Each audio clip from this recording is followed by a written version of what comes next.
Solenoids and Toroids.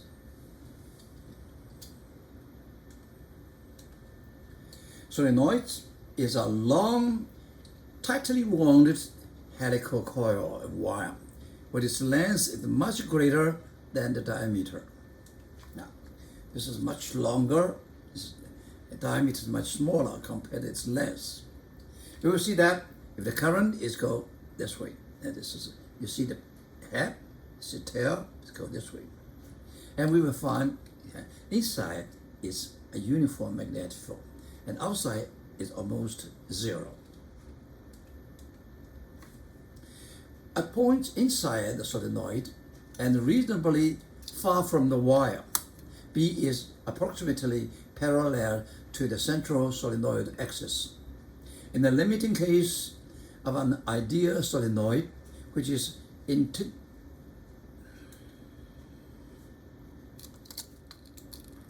at points inside the solenoid and reasonably far from the wire, B is approximately parallel to the central solenoid axis. In the limiting case of an ideal solenoid, which is infinitely long and consists of tightly packed, close-packed turns of square wire, the field inside the coil is uniform and parallel to the solenoid axis. Inside, parallel to solenoid axis. Okay. In the limited case of the ideal solenoid, the magnitude field outside the solenoid is zero. This is an ideal situation. Now, suppose we have a solenoid. It goes this way. We use the right hand. The direction of the magnetic field along the solenoid axis is given by curved, straight right hand rule. Grasp the solenoid with your right hand so that your finger follow the direction of the current in the windings. This is the winding, okay? So you put the wire there, okay? Yeah. What you will see that the current is from left to right inside. It's uniform, okay? Magnetic field of a solenoid.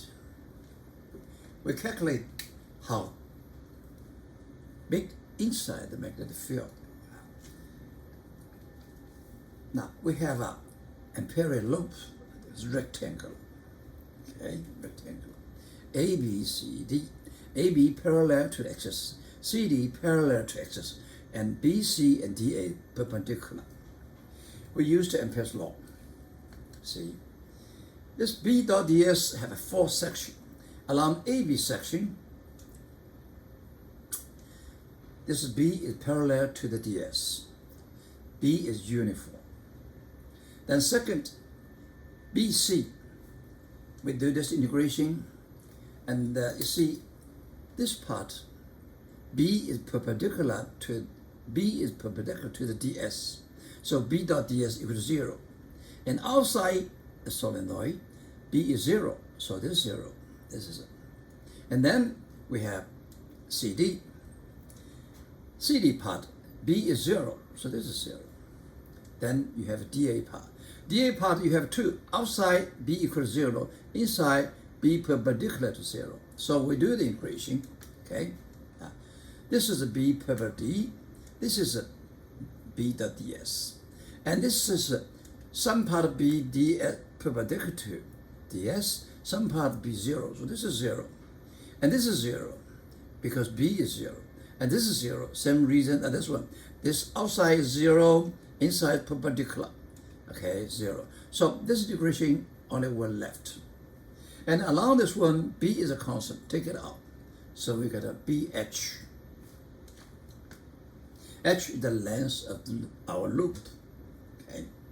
Now, the other side of the Ampere's law is mu I net. I net how many? This one. We say this I equal to I0 and N is number of turns per unit length per meter. Okay. Now how long? We have H long. So this I and H. Okay, we make it equal. This is Ampere's law. We cancel out H. We get a B. So B inside solenoid, very simple. Mu 0, I 0, N.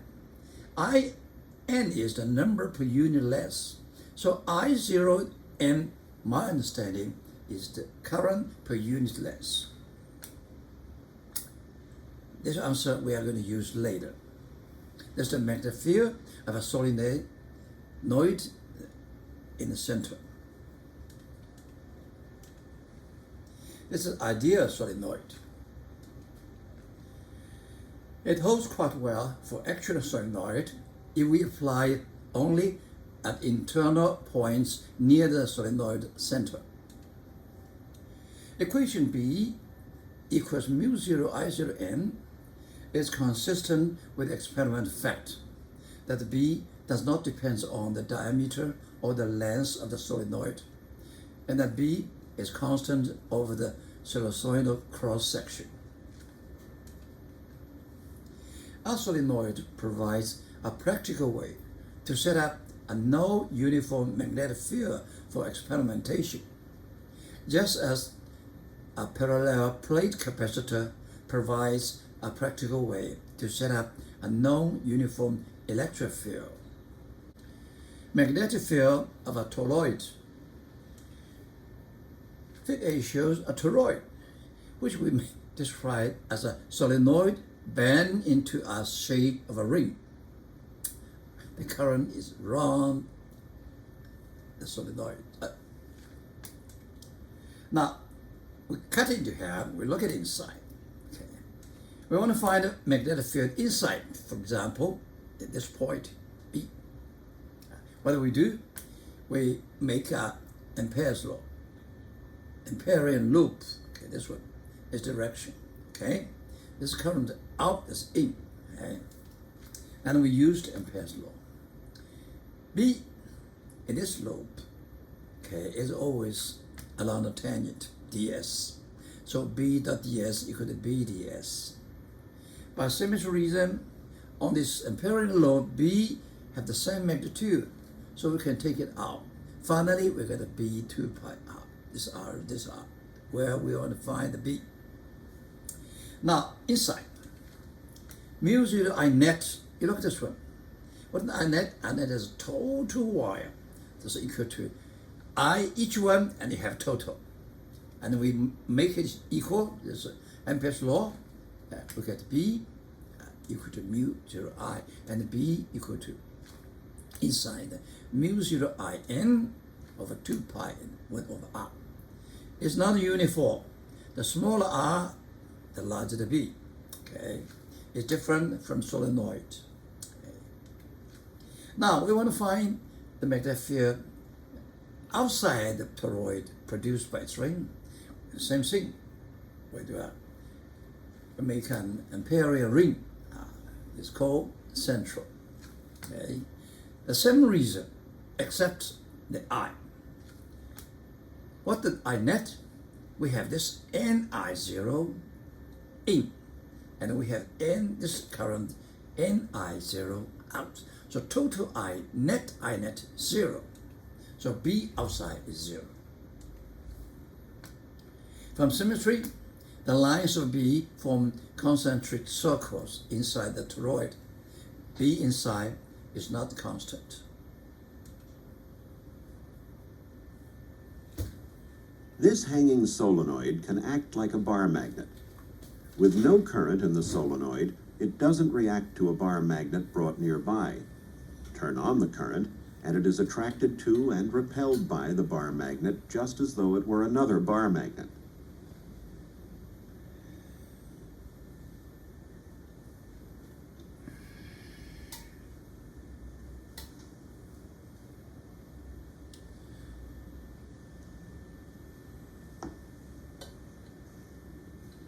An iron core placed in the solenoid increases the strength of the effect.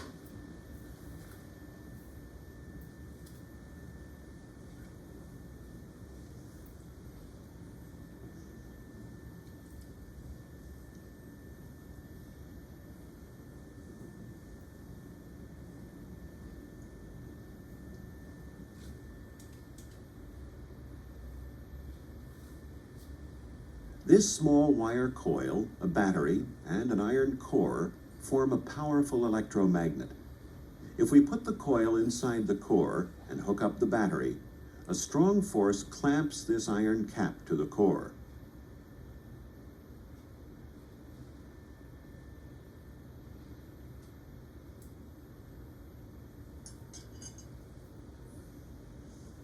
We can hang heavy weights from the electromagnet.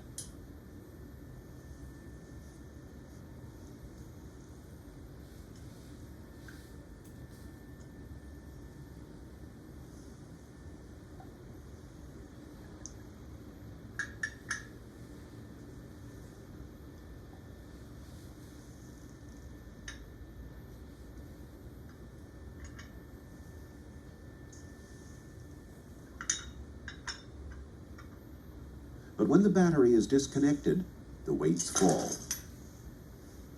If we remove the coil from the iron core and hook up the battery, how much weight will the field from the coil be able to hold up?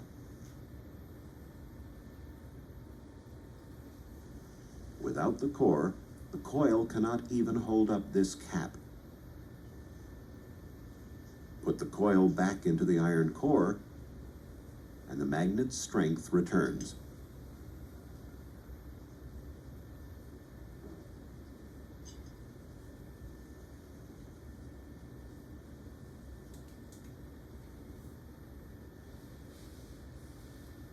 We've all seen large electromagnets used to transport heavy metal objects. But how do they work? This large electromagnet has approximately 3,000 turns of wire and carries 25 amps of current. The strong magnetic field it produces can pull in nails and other iron objects with a large force. Sample. A solenoid has length L 1.23 meter and inner diameter D 3.55 centimeter. And it carries a current I0 5.57 ampere. It consists of 5 close-packed layers, each with 850 turns, each along the length L. Question: what is the B at the center? We use the formula, easy, B equal to mu 0 I0 N. Okay. We have I0 5.57, mu 0, 4 times 4 pi times 10 to the minus 7. Question is N. N is defined as the turns number per unit length. Now, this one is, okay, we have each layer we have 850 turns per length 2 layers. So we get 1 layer, and you have a 5 layer. So we put the number inside. This is mu 0, I0, N. And you have 850 divided by 1.6, the turns per unit length. And we have a 5 layer. Okay, then you get the answer. Very simple. Okay, 24.2 million test.